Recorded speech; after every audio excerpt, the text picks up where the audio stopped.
বন্ধুরা কেমন আছো? আশা করি আল্লাহর অশেষ রহমতে সবাই ভালো আছো। 14ই ফেব্রুয়ারি নিয়ে গা হিম করা একটি লোমহর্ষক গল্প। যখন তোমরা এই গল্পটি শুনবে তখনই তোমাদের বাবার কথা মনে পড়ে যাবে। ভালোবাসার দিবস বলে কিছুই নেই। আমরা এই জীবনকে বিলিয়ে দেওয়াকে না বলি এবং 14ই ফেব্রুয়ারিকে না বলি। হাজারো বাবার হাতে ফোসকা পড়ে যায় তার মেয়ের কাপড় জোগাতে।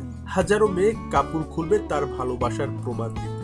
ওহে নারী, তুমি যদি বুঝতে তোমার বাবার কষ্ট, তাহলে কখনোই করতে না কাপড় খুলে তোমার শরীর নষ্ট।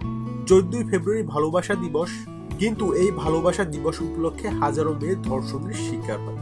নারী মা, নারী বোন, নারী মেয়ে, নারী জীবন সঙ্গী, আমার বোনদের উদ্দেশ্য করে বলছি, ভালোবাসার জন্য 14ই ফেব্রুয়ারি লাগে না, সারা জীবন ভালোবাসা যায়। আর যে সত্যিকারে আপনাকে ভালোবাসে সে কখনোই আপনার দেহ চাইবে না, খুঁজবে না কখনো ফাঁকা ঘর, খুঁজবে না কখনো ফাঁকা রাস্তা। হয়তো আমার কথাগুলো আপনার অনেক খারাপ লাগতেছে, তবুও কিছু করার নেই। বোন, আপনাদের পরিবারের দিকে তাকিয়ে হলেও 14ই ফেব্রুয়ারিতে কোনো দিবস পালন করবেন না। আপনার মনে রাখতে হবে আপনি একজন মেয়ে, আপনার মান সম্মান আপনার কাছে অনেক দামি। একটা কথা মাথায় রাখবেন, যে ছেলে আপনার শরীর চাইবে সেই ছেলে আপনাকে ভালোবাসে না, তার উদ্দেশ্য আপনার শরীর। 100% গ্যারান্টি।